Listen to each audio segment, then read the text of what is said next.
Welcome to hello امریکہ ناظرین، آپ کا اپنا سیگمنٹ۔ اس وقت ہم واشنگٹن کے علاقے میں 13 ریسٹورانٹس پر مشتمل اور عوام میں پسند کیے جانے والی کلائڈز چین کے ایک ریسٹورانٹ کے باہر موجود ہیں، اور آج کے ہیلو امریکہ کے سیگمنٹ کے لیے ہم نے جو سوال منتخب کیا ہے، جب وہ آپ سنیں گے اور دیکھیں گے تو جان جائیں گے کہ اس ریسٹورانٹ کے باہر ہم کیوں موجود ہیں۔ میرا نام توقیر احمد ہے اور میں یہاں پہ اسلام آباد میں ایک ریسٹورنٹ ہے، اس کا نام ہے دیس پردیس، اور میں اس کا مالک ہوں۔ اور اس ریسٹورنٹ کی کامیابی کے باعث ہم لوگ سوچ رہے ہیں کہ ایک اور کھولیں۔ تو میں سوال کرنا چاہوں گا آپ سے کہ مجھے اگلا یونٹ کھولنے کے لیے کون سی ایسے انڈیکیٹرز ہیں جن کو میں اپنی جو ہے نا ان کا خیال رکھوں، اور اس کے ساتھ اس کی کوالٹی کو مینٹین کرنے کے لیے جو اگلی جو میری برانچ ہوگی وہ کون سی ایسی جو کوالٹی کی میجرمنٹس ہیں جو میں آپ سے پوچھوں گا کہ مجھے بتائیں کہ میں اس کا خیال رکھوں۔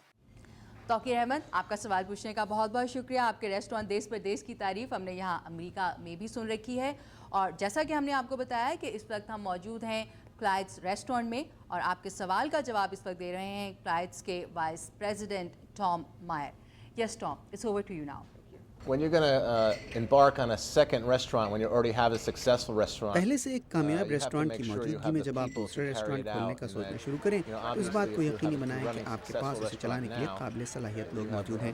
اور آپ کے ریسٹورانٹ کی کامیابی کا مطلب ہے کہ آپ کے پاس اچھے لوگ پہلے ہی موجود ہیں۔ تو دوسرا ریسٹورانٹ کھول کر آپ ان لوگوں کو آگے بڑھنے اور اپنے کریئر اور زندگی کو بہتر بنانے کا موقع فراہم کر رہے ہیں۔ کامیابی کا انحصار آپ کے لیے کام کرنے والے لوگوں پر ہے، یعنی ایک مضبوط مینجمنٹ ٹیم کا ہونا بہت ضروری ہے جن کے سامنے واضح اہداف ہوں اور جنہیں آپ کے کاروبار کے ویژن کی سمجھ اور اس پر عمل کرنے کی خواہش ہو۔ and if you have a busy place now, I mean, I would imagine there's people in surrounding areas that say, اس وقت اگر آپ ایک مصروف ریسٹورانٹ کے مالک ہیں تو میں قیاس کر سکتا ہوں کہ آس پاس کے علاقے کے لوگ آپ سے اپنے علاقے میں دوسرا ریسٹورانٹ کھولنے پر اصرار کرتے ہوں گے۔ اب تک ہم نے جب بھی کسی نئے علاقے میں ریسٹورانٹ کھولا ہے تو اس کا دار و مدار بڑی حد تک ہمارے کسٹمرز کے مطالبے پر رہا ہے۔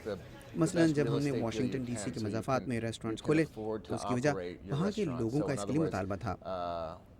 ایک نیا ریسٹورانٹ کھولتے وقت جن اہم ترین باتوں کا خیال رکھنا چاہیے ان میں سے ایک اس کی ایک ایسی جگہ کا انتخاب ہے جو مالی طور پر آپ پر بوجھ نہ بنے اور آپ اس کا کرایہ ادا کر کے بھی بآسانی ریسٹورانٹ کے دوسرے خرچے چلا سکیں۔ اس سے جو رقم بچے گی وہ آپ اپنے ریسٹورانٹ کو بہتر بنانے پر لگا سکتے ہیں، جو کہ کرائے کی پراپرٹی پر پیسہ خرچ کرنے سے زیادہ اہم ہے اور کاروبار کے لیے زیادہ فائدہ مند رہے گا، کیونکہ بعض اوقات ہوتا یوں ہے کہ آپ کے کاروبار کے بہت زیادہ چلنے کے باوجود مہنگے کرائے کے باعث آپ کو منافع نہیں ہو پاتا۔ دوسرے الفاظ میں اگر آپ اسے افورڈ نہیں کر سکتے تو صرف پراپرٹی کی کشش میں سے نہ خریدیں۔